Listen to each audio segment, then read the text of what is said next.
नमस्कार मित्रांनो, स्वागत आहे तुमचं पुन्हा एका नवीन व्हिडिओमध्ये. मित्रांनो, देशातील पूल, महामार्ग, रेल्वे बंदर, वीज पायाभूत सुविधा, इमारती आणि औद्योगिक मालमत्तांवरती होणारा गंज हा भारताच्या अर्थव्यवस्थेसाठी एक मोठं आव्हान ठरतोय. नोमोराच्या ताज्या अहवालानुसार गंजामुळे भारताला दरवर्षी सुमारे 14 लाख कोटी रुपये म्हणजेच देशाच्या सकल देशांतर्गत उत्पादन म्हणजे GDPच्या 4.5% एवढं नुकसान होत आहे. या अहवालानुसार गंजामुळे पायाभूत सुविधा नियोजित कालावधीपूर्वीच खराब होत असून त्याचा सर्वाधिक फटका वीज उत्पादन आणि वीज वाहन क्षेत्राला बसतोय.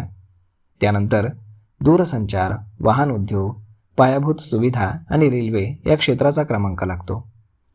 या अहवालामध्ये नमूद करण्यात आलं आहे की भारतामध्ये गंजामुळे होणारा खर्च हा जागतिक सरासरीपेक्षा अधिक असून त्यामुळे देशासमोर मोठा मायक्रो इकॉनॉमिक्स धोका निर्माण होऊ शकतो. भविष्यामध्ये याचा GDPवरती जास्त नकारात्मक परिणाम होण्याची शक्यता आहे. अहवालानुसार गंज प्रतिबंधित प्रभावी उपाययोजना केल्यास देशाच्या GDPमध्ये 1.5% वाढ होऊ शकते. गंजामुळे पायाभूत सुविधांच्या देखभाल आणि दुरुस्तीसाठी सरकारी खर्च वाढतो. तसेच राष्ट्रीय मालमत्तेची उत्पादकता घटते. सरकारी तिजोरीवरती अतिरिक्त भार पडतो आणि सार्वजनिक सुरक्षा, टिकाऊपणा तसेच संसाधनांच्या कार्यक्षमतेवरती देखील परिणाम होतो. अहवालामध्ये अमेरिका आणि जपानचं उदाहरण देत सांगण्यात आले की अनेक विकसित देश पर्यावरणीय परिस्थितीनुसार पायाभूत सुविधांचं वर्गीकरण करून त्यानुसार गंज प्रतिबंधक उपाय अनिवार्य करतात. याउलट भारतामध्ये वेगवेगळ्या हवामान परिस्थिती असूनही बहुतांश ठिकाणी एकसारखेच नियम लागू केले जातात.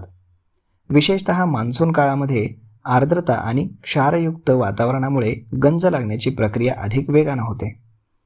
अहवालामध्ये पायाभूत सुविधांची मजबूती आणि सुरक्षितता वाढवण्यासाठी गंज प्रतिबंधक उपाय अनिवार्य करणं, नियमांची कठोर अंमलबजावणी करणं आणि त्याचं पालन सुनिश्चित करणं आणि जनजागृती वाढवणं अत्यावश्यक असल्याचं म्हणण्यात आलं आहे. तसेच भारतातील दीर्घकाळ टिकणाऱ्या मालमत्तांची गुणवत्ता सुधारण्यासाठी इंडियन स्टँडर्ड हे जागतिक स्टँडर्डशी सुसंगत करण्याची गरज देखील अधोरेखित करण्यात आली आहे. या अहवालामध्ये नमूद करण्यात आले की भारतीय मानक ब्युरो म्हणजेच BISच्या नियमांनुसार गंज प्रतिबंधक उपाय अनिवार्य करण्यात आले असून इनहिबिटर्स आणि विविध प्रकारच्या कोटिंगचाही उल्लेख आहे.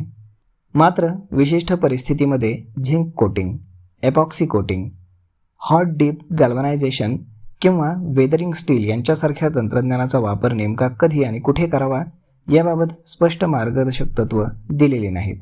त्यामुळे अनेक ठेकेदार केवळ किमान आवश्यक उपाययोजनांवरतीच भर देतात. विशेषतः ज्या भागांमध्ये गंज लागण्याचा धोका अधिक असतो किंवा आहे तर तिथे वाहतुकीचा ताण जास्त आहे अशा ठिकाणी रस्ते आणि पूल आणि पाणी आणि प्रदूषण यांचं जड वाहनांच्या सतत संपर्कामुळे अधिक वेगाने ते खराब होत असल्याचं या अहवालामध्ये नमूद करण्यात आले. तर मग मित्रांनो, अशा पद्धतीनं गंजामुळे भारतीय अर्थव्यवस्थेला दरवर्षी 14 लाख कोटी रुपयांचा फटका बसतोय. तर मग तशी ही गोष्ट गंभीर आहे आणि सरकारने यामध्ये सुधारणा करणं देखील अत्यावश्यक आहे. तर मग यावरती आपलं मत काय हे तुम्ही आम्हाला कमेंट करून नक्कीच सांगा.